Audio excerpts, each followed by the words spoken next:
Hi there, this is Amy. I am at the salon today, and so I thought I would just do a video here. I'm not sure how the sound's going to come out, but we're doing it anyway.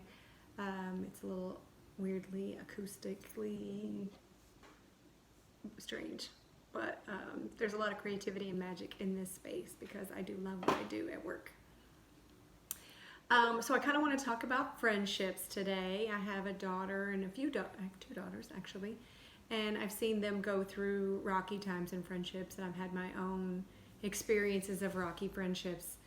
And really, um, Khalil Gibran from The Prophet says it the best in my experience, in my opinion, that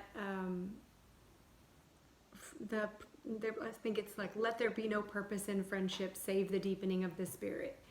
And I love that so much because that means that I don't need to make you a casserole all the time or buy the perfect gifts or say the right thing. It is literally how well we show up for each other authentically. And so that means if I'm not feeling it and I have to separate, then that I'm gonna leave and I'm gonna have to allow you to feel what you feel. And that's been a challenge for me because I don't want to upset anybody. I mentioned my Enneagram number a lot. It's number 9, and our biggest fear is conflict, and through that conflict, losing, being abandoned. So it's been really strongly wired within me, I feel. So it's been a real challenge to actually speak up and say when my feelings are hurt, or say that I'm bothered by something.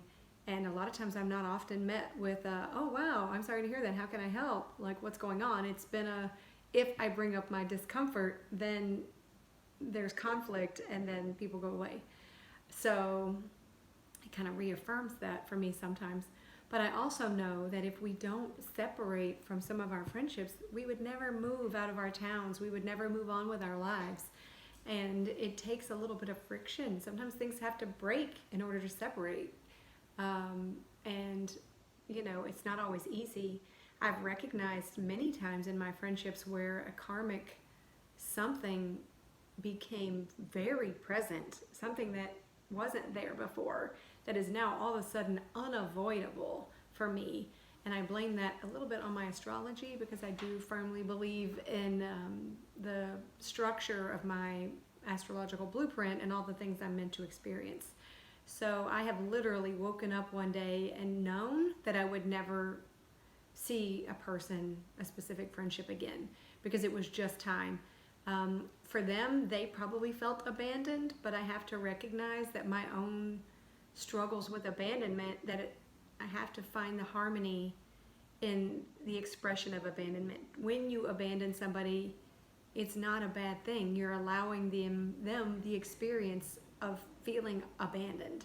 And if they process that emotion, that feeling of abandonment, then it leaves their reality. And that's a good thing. It's if they choose not to experience the abandonment where things get tricky, because then it's going to be up to someone else to try and get close enough to them to allow them to feel abandoned. So if you can imagine, your soul wants to experience that and wants to heal it, you're going to need to allow someone in. And a lot of times people who've been abandoned are so guarded that they don't really allow anybody in. So I'm sneaky in the way that, like, I worked my way in there and then all of a sudden, bam, you're abandoned.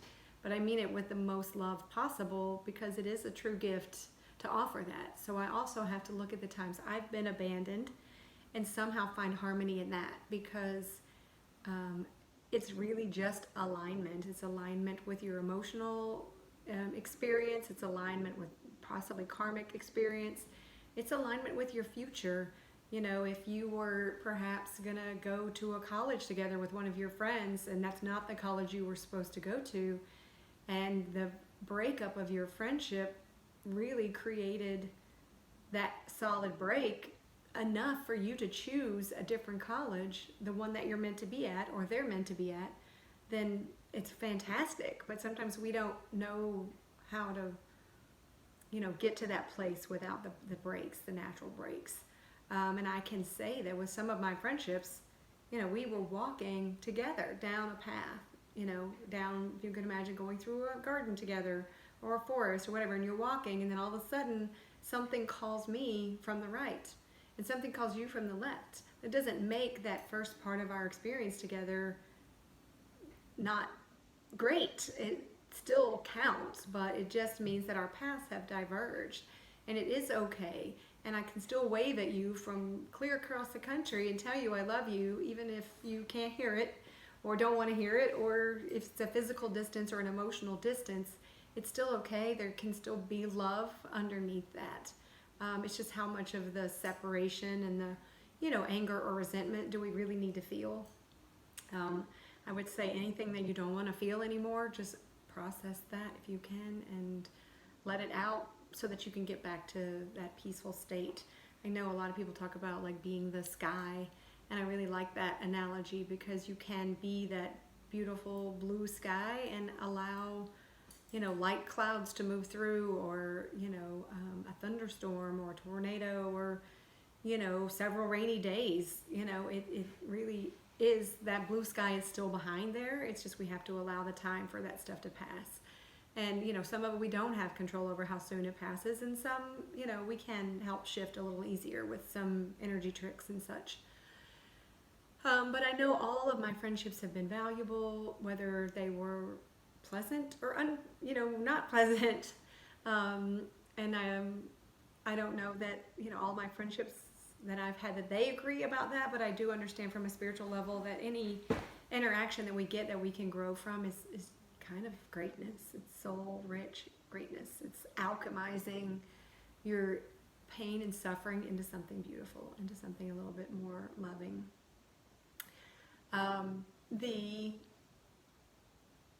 I think hardest part for me as, my makeup is that I left them not understanding as much as I did that it was a good thing.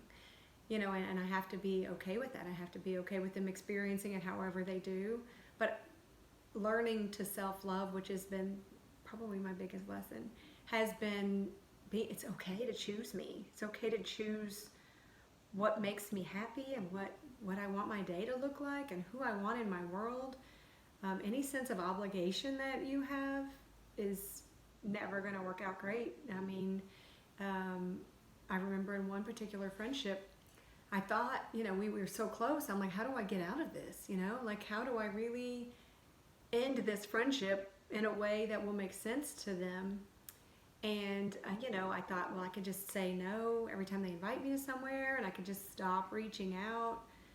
And I did try that for a minute, and then we ran smack into each other at a grocery store, and she could read it all over my face that something had changed. And fortunately, she called, and I tried to say my piece, and it wasn't always, I don't think it was heard the way I meant it, and that's probably the piece that's the hardest, that I really didn't get a chance to really explain my true intention, because words are tricky, and you can say a million words and somebody not really understand where you're coming from. On a soul level, she's actually visited me already and just, wanted me to know that she understands. Her human experience does not probably quite understand as much. But it was painful, but it was also necessary. I needed to move on to a different spot in my life, and she did too. It just was weird to be in the same town and in the same environment and knowing the same people, and how do you easily and effortlessly just stop being friends with someone?